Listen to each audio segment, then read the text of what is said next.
What are your thoughts on the idea of performing live? Are you excited for it? Do you have any anxiety about maybe performing live? I'm sorry, I'm trying to fix my mic or You're my all good. camera. Fucking look like Drain Gang. First off, I understand your most recent release, Superplastic, has some pretty fascinating inspiration behind it. So could you take us through what inspired both the name and the aesthetic of the album? So as far as the name, I went to I went to Asheville, um, and we went to like some mall, and there was this Funko Pop store. So we went in, and I saw one of the glass cases had this bunny from, and it looked really cool. It like had an axe behind it and everything. And I asked the dude like, "What the hell is this?" Because I want one. And he told me what it was, and it was from some brand called Superplastic. Hmm. And when I saw that figurine, that toy, I was like damn, I'm like all of a sudden I just got inspired Hmm. off of just a toy. So as soon as I got home, I started working on the album. I made the album cover when I got back to the hotel that night. And as far as like sound, I wanted something evil. Um, Right. Yeah, I took a lot of inspiration from Cyber for the most part, or formerly known as Syringe. Hmm. But yeah, Yeah, that's really interesting because I mean you mentioned the album cover. The album had a pretty like consistent theme to it, both from like the album cover to the music itself to even like the announcement video you put out on Twitter, like announcing the album. And I saw you had some pretty extensive notes on how you wanted that to be shot. So I'm yeah, wondering, like, have you ever put that sort of like thought process into maybe shooting a music video someday?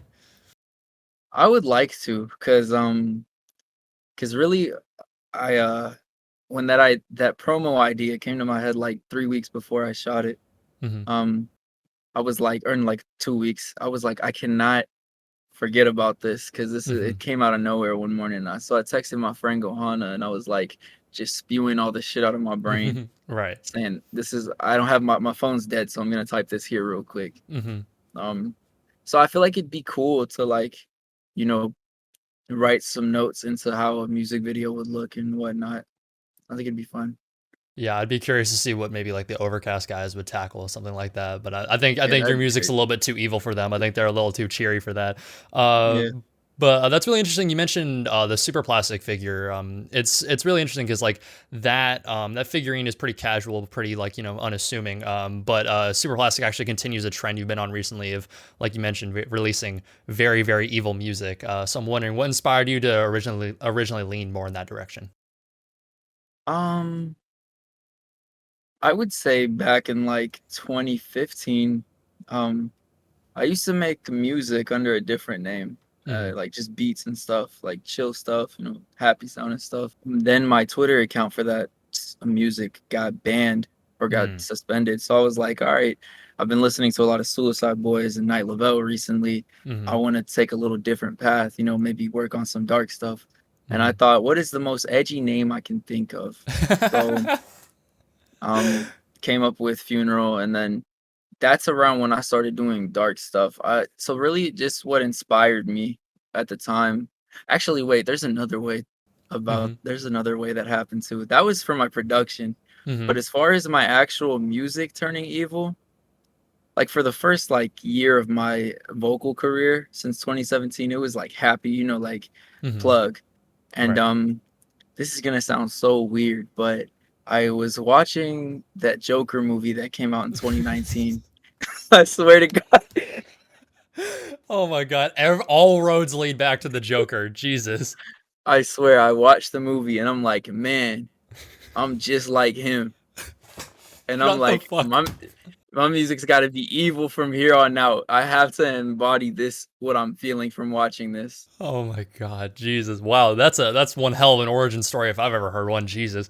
Can we expect maybe like some picnic music from you going forward? Maybe like some jogging music from you going forward, or is it just exclusively like murder on everything for the foreseeable future? So I dang, I don't think I have anything that's, like happy sounding, even in the works. Hmm. Because even my alternative stuff that I'm working on is sad. Hmm. So I would like to though. I would really like to, try to make something more happy sounding. Because for the most part, a lot of my stuff is dark. Right. I mean, like, just, I mean, to say that, like, a lot of your stuff is dark doesn't mean that you don't have versatility. Like, certainly, I think, like, Potions is one of my favorite songs from you, and that one's pretty upbeat, pretty happy sounding. So, Yeah. right. And but I mean, regardless of what direction you take, it's really interesting to see you develop such a unique sound. Because something that tends to happen like a lot more nowadays is artists being categorized underneath blanket names. So I'm wondering, what are your thoughts on people describing your music or maybe others' music as underneath labels such as digicore or hyperpop?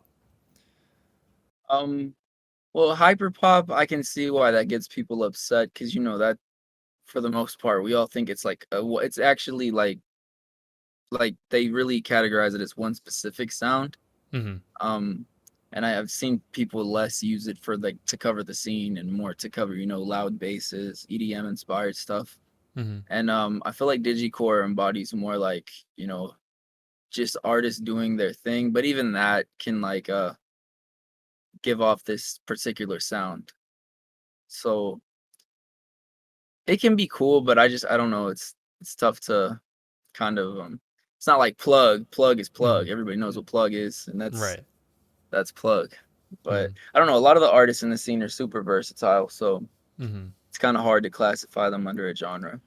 Right. I kind of see like both sides of it, both like the importance of like giving somebody who's maybe new to the genre like a term, like a definite term for them to be like, "Hey, this is what you should check out." Yeah. But I do understand that it's frustrating to have your music sort of like narrowly like shoved into like a category. Something that's also popped up as the scenes continue to expand is that more and more like egos have kind of come out of the woodwork. So I'm wondering, as a member of both Nova Gang and No Heart, have you experienced people treating you differently from maybe smaller artists? Right. That's definitely true. Mm-hmm. Because I notice a lot of people say, "Oh, this is like a scene that if you don't have connections, you can't do anything." And Mm-hmm. that's somewhat true. Mm. Um, because I've noticed things where I was trying to like my mind was still stuck in like this small artist mind, and I Mm-hmm. wanted something, but then I realized, wait, I know who I am. I can get that if I want to just by Right. asking for it. So I mean, it's like nice, but I can definitely see that there's like a disconnect between smaller and bigger artists. There's like a huge gap there. Um, which is, it's kind of fucked, but I do see like I guess you would say like a sub scene that gives smaller artists things to build off of. So I mean, I can see it going both ways, like good and like I can see the pros and the cons about it. Right. And I think hopefully that sort of like disconnect tends or continues to shrink as the scene continues to expand. But I mean, you mentioned sort of having like maybe like sort of doubts about like your own size or whatnot. And I think regardless of size, I think everybody can relate to that feeling of just having like anxiety about like maybe like or like maybe doubts about your own worth or talent or whatever the case may be. So I'm wondering, have you experienced any sort of fears in that regard? And if so, what do you do to like qualm them? So I do kind of like, feel a little like different and I feel like I'm not progressing Mm-hmm. when like I mean I do get excited for my friends when big shit happens for them cuz I think it's amazing cuz I remember seeing them when they were really small and we were Mm-hmm. all small together. And but then it makes me think, am I not growing? Mm-hmm. However, I step back on my statement when I remember that all I've ever wanted was like a growth kind of like really steady. Mm-hmm. And that's what I've been seeing myself get. So I just remind myself I'm on the path that I'm supposed to be. Right. I think it's important to remind yourself because I think in any realm, like music or not, comparing yourself to others is something that's going to be like kind of inevitable. So I think it's good that you're like sort of like just reminding yourself of like that you're on the path that you wish to be. And then a debate that's popped up quite a bit is whether you should be focusing on more on singles or dedicated projects when you're just starting out as an artist. And most of the people participating in the conversation have like maybe one or two albums out, but underneath the funeral name, you actually have five now. So I'm wondering, with as someone with such a like a complete body of work, what do you think is more important for smaller artists to focus on when they're just starting out? So I would definitely say singles because my first EP that's on SoundCloud, I don't really like to count that one because Okay, we can say it's four then. yeah, because the amount of work I put into all my other ones is nowhere compared to those. Mm-hmm. Um, so essentially that was still like a single because one song had already been out and two of them were just new.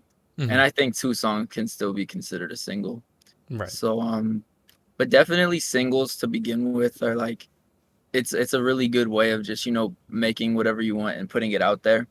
Mm-hmm. Kind of like testing the waters with that stuff, see what people like, see what people don't like. Or in my case, I don't care what anybody doesn't like. Mm-hmm. Make anything I want regardless. And people do like it, so that's maybe just yeah, singles are really a good way to start out. Mm-hmm. Yeah, I think a lot of people put more importance. I mean, it's a natural. I understand the like impulse to be like, oh, well, I want to do what people are interested in, but I think instances such as like, for example, like Quinn releasing the music that they've been up to recently, like I think that's a good example that like self fulfillment is the number one thing you should be prioritizing with your music career. Yeah, definitely. And then part of the reason why you've been able to drop so many projects is that you've been at this for quite some time. Like you mentioned, like you decided to go into the more like darker side of things way back in 2015. So I'm wondering, from way back when you were just starting out, are there any like funny stories that maybe make you like cringe in retrospect? Um, I think one time when I was 15, I 15 or 16, I don't remember.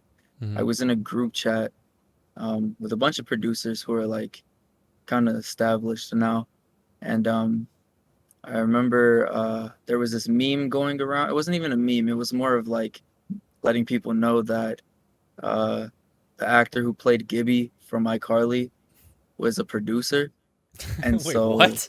yeah, he started producing. I did not know that. Yeah, he owns some YouTube account called Sad World, and all the instrumentals you hear in there are produced by him. He also he produced a song or two on Widow's last album. Wow. Okay, that's an insane rabbit hole to go down.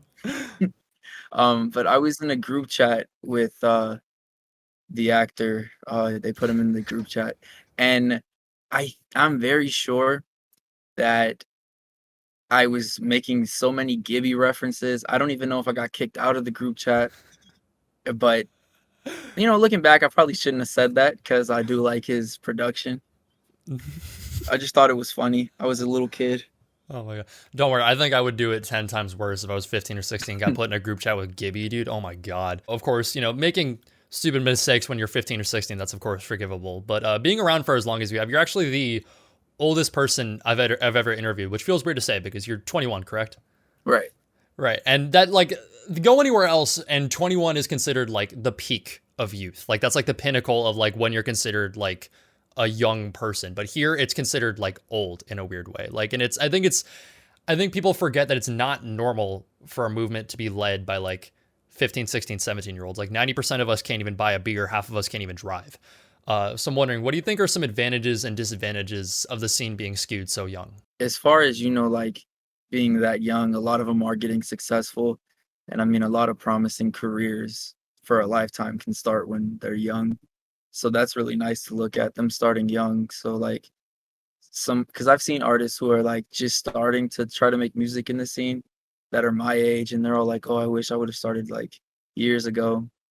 And I mean, them being that young, it's really nice that they have somewhere to start.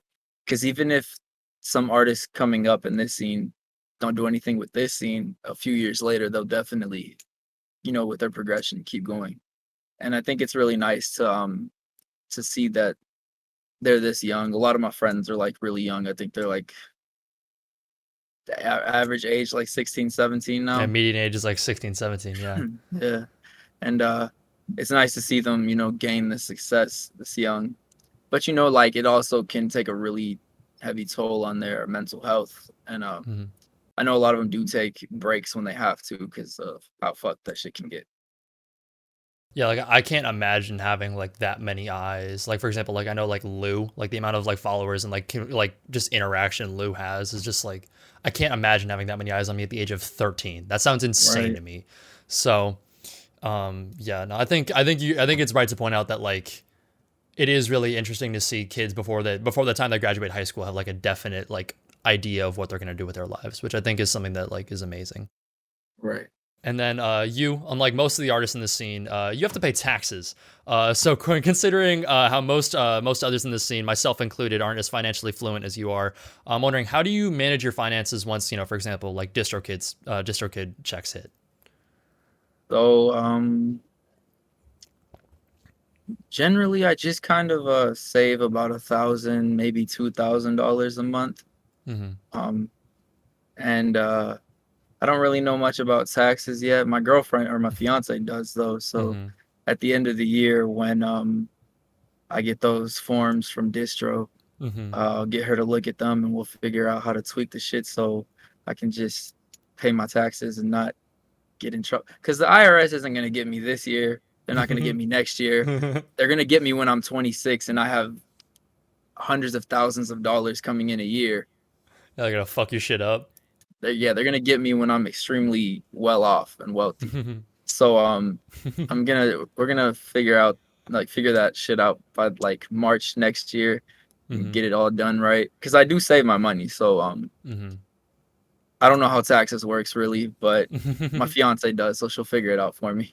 Right. I think that's a. I think saving your money is definitely a good route to go down. Considering I know DoorDash be fucking Juno shit up every single month. He'd be dropping like half his check on just on DoorDash alone. Definitely, definitely.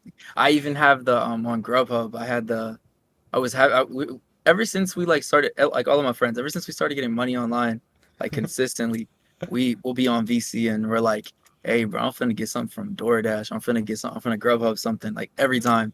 So I had gotten it so many times in the week I was like, damn, let me just pay for the subscription to get the free delivery already because I'm gonna get my use out of it. Hmm. Yeah, I'm balling. I'm gonna get the Grubhub subscription service. Yeah. And on the topic of finances, in a realm where a lot of different artists are in similar positions to your own, and they've decided to take like the record label path. You've chosen to take the opposite one, and so I'm wondering, like, what informed your decision to remain independent, and what do you think are the advantages and disadvantages of doing so? So I'll start with the disadvantages because there's a fuck ton of those. um I don't get like the I pretty much have to do everything by myself, Mm-hmm. which is fine because it's really all I've ever wanted. Um, so I mean, like as far as getting a push, I have to think of shit that'll get people talking. Like when I came up with my album promo for Super Plastic, I'm like, this pretty much describes me well. People are gonna remember this, and people are gonna be ready for the album because of this. Mm-hmm. So I mean, it takes a lot of thought. I have to go through a thought process of how I'm gonna do things by myself. I have to push everything by myself, which is fine. I'm not complaining. I love doing Mm-hmm. everything by myself. So being by myself in that way, that's a disadvantage. But you know, a really good advantage is, I guess, another thing. You know, just being by myself. It's like the same thing. Right. I like doing things by myself. I also don't have to give any percentages to a record label. Not that I care, because Mm-hmm. I've never really cared about money like that. I only care about it now because I have it, so I need Mm-hmm. to know what I'm doing with it. But I don't know, and it's just I don't have to, you know, follow the rules of a record label. I've never wanted to do that because I'm definitely one of the most consistent artists in the scene, dropping regularly, and I wouldn't want a record label telling me when to drop just for it to not help at all. So I'd rather just do what I'm doing now. And also the artists I listen to coming up, a lot of them are still independent and doing perfectly fine. And I look up to them like, you know, Night Lavelle, Mm-hmm. Ramirez, Bones is one of the best examples in the Oh, world. absolutely. Yeah. That Mm-hmm. they're literally like making unbelievable amounts of money for themselves and are at it like steadily growing just by themselves. That's what I look up to. Just doing everything by myself. Right. And I think it's important to point out that like yeah, it can be difficult to figure like not have somebody be telling you like maybe like hey, I think you should like not telling you to do like hey, this would be more effective or this would be more effective or whatever the case may be. But there are definitely advantages to it. And of course, like you mentioned, you don't have to like potentially bow to like what a record label wants you to do. Like all credit to them. Like Yeah, definitely. they've been making incredible music recently, but like I mean, for example, like Eric and Glaive have been pushed in more of like a pop direction recently. So I Yeah. understand wanting to stay on your own and not have to do anything like that. Yeah, I mean, they've been doing crazy for my friends. It gets me thinking sometimes. I'm like, dang, should I like, should I like talk to a label? Damn, maybe I should make a song with Kid Leroy. I mean, I mean, they're doing my friends justice. I mean, they're really doing my friends good. yeah, I'm super duper happy for them. And Yeah. then when I was listening to Super Plastic, I was just constantly thinking to myself, like, wow, this is going to be insane live. Like, the only thing I could think of when listening to Bacteria was just like, wow, this shit's going to make a venue like move. And of Yeah. course, the topic of live performances is on a lot of people's minds recently now that quarantine is beginning to open up. And of course, I had to learn the hard way, if you can see that. I had to learn the hard way. I got 5 stitches in my forehead at Edgar's show the other day. So I'm wondering, what are your thoughts on the idea of performing live? Are you excited for it? Do you have any anxiety about maybe performing live? I'm sorry. I'm trying to fix my mic or You're my all good. camera. Fucking look like Mm-hmm. Drain Gang. I have done. I don't remember 2 or 3 shows when I Mm-hmm. was like, I only had like 1,000 followers, in my capital, Raleigh, Mm-hmm. and those people didn't know me, and I still went up there and did my thing. Mm-hmm. First show, like there was like almost nobody there, so I didn't care. And my third show, almost nobody there. But the second one, that's Mm-hmm. kind of where that was they have this party that they do during spring break in Raleigh, and I think it's called like office hours or some shit. And they always have a rapper there because it's a lot of PC music and like a lot of dancing and house music that they play with DJs. And then they have one rapper there for like halfway through the show. And I figured, okay, maybe 50, 75 people, Mm-hmm. because that's about what he told me. Mm-hmm. But I started losing count after around 75, Oh, and damn. I heard there was like 150 people there, and Mm. it's a kind of a small room, so it looks packed as fuck. And Right. they put me on top of it. They put me on top of a like a desk for a student Mm-hmm. or some shit. I don't remember, but office inspired. And like Mm-hmm. I don't know, I kind of just sucked it up and was like, let me just do this. So I mean, I if I can face the anxiety of performing in front of like 150 people who didn't even know who I was, Mm-hmm. it should be super. I've always thought it should be super simple to just get on a stage where everybody knows who you are there, Mm-hmm. and there's no anxiety that comes with it. And I think it's really fun. A lot of my songs that have a lot of energy in them, it'd be super fun to perform. Right. It's a weird thing of like performing in front of 15 people is more scary than performing in front of 1,500. Like, Hmm. because like where, and especially ones that like maybe don't like know your name as much, because I'm sure like whenever you do have your first show, wherever it ends up being, like I'm sure everybody's gonna know the lyrics to all the songs, so that'll be super exciting. Yeah. And I'm wondering, is there anything on your checklist that you want to see in the crowd for your first show out the other side of quarantine? I'm not promoting violence, but if I do see It's a a good way to fight, open a sentence. It's a good way to open a sentence. if I do see a fight going in or going on in the crowd, Mm-hmm. I might get a little hype, but I would definitely, say, so let's calm it down. Mm-hmm. That You do the stuff just responsible seems, thing. Mm-hmm. yeah, be responsible knowing that that shit looks cool fighting in a crowd. Mm-hmm. Um, Not promoting violence though. And then before we get to the point where you have your first show where you'll meet fans of yours in person, I'm sure you'll have to have plenty of interactions with them online. So I'm wondering, what have been some of your favorite or funniest interactions you've had with people that listen to your music so far? I love it when I tweet something stupid out Mm-hmm. and somebody screenshots it and tags me in it. Because that's the whole purpose of me tweeting something dumb or replying Mm-hmm. something dumb is I reply to delete it and see if somebody catches me. Because I'll be Mm. saying some stupid shit on Twitter. I just want somebody to screenshot Yeah, it. like want to have BBW discourse with Eric when you meet him in person, dog. Exactly, exactly. Right, and then I understand. I think somebody got their logo tatted on you at one point in time. I can imagine that was an insane Oh yeah, feeling. that was like over a year ago, I think, when I wasn't even like, like like top of the scene, one of the bigger artists. I was, like I think I had not even 2,000 followers yet, Mm-hmm. and he liked my logo and he asked if I could like send it to him, I think, and he got it tatted, and I was like, "Yo, I'm not even big. Why'd you do that?" You got it on there for life. I mean, that's a show of dedication, if anything, honestly. Yeah, and definitely way before any anything big came my way, he got that tatted, which is Mm-hmm. crazy. He's really Right. cool. I talk to him often.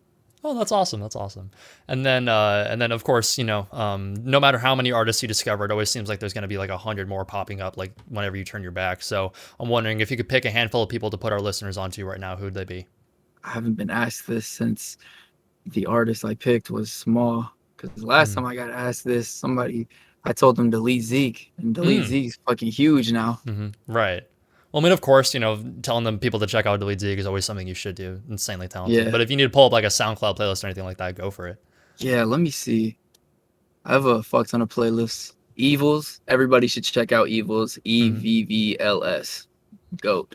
And on a similar note, you've collaborated with quite a few people over the years, but I can imagine there's still a lot more that you want to collaborate with. So if you could pick a few dream collaborators, who would they be? It could be dead or alive, anybody.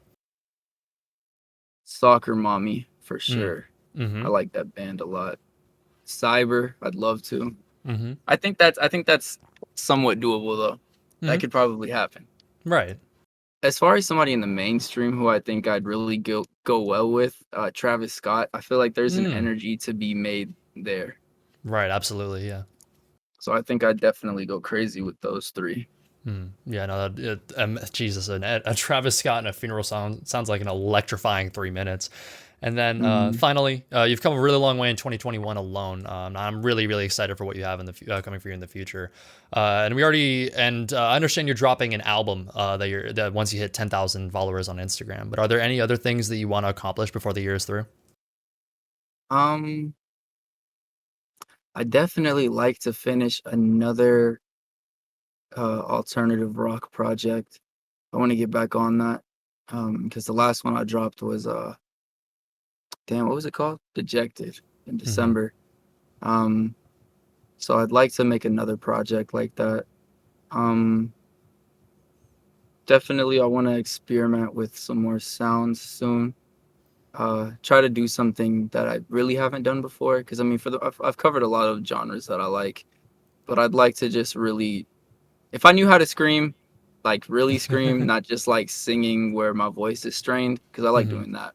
Hmm. If I could actually like do like the screaming and the emo music that I used to listen to, then there'd be a lot of that. That takes years to learn though, and as much as Hmm. I'd love to, I don't want to fuck it up in the process. So I'm just gonna stick to my straining my voice when I yell, sing. But definitely just like really like experiment a lot more. I know there's a lot of genres I haven't touched yet, so it's definitely some stuff I want to drop some singles with, a little bit different of a sound, before the year ends. Right. I think experimentation and just playing around with new sounds is the key to longevity, and I'm super duper excited for that. I think that's gonna wrap it up for here today. Thank you again so much for meeting with me today. When I meet life, I try to apply fate. Want them to want me.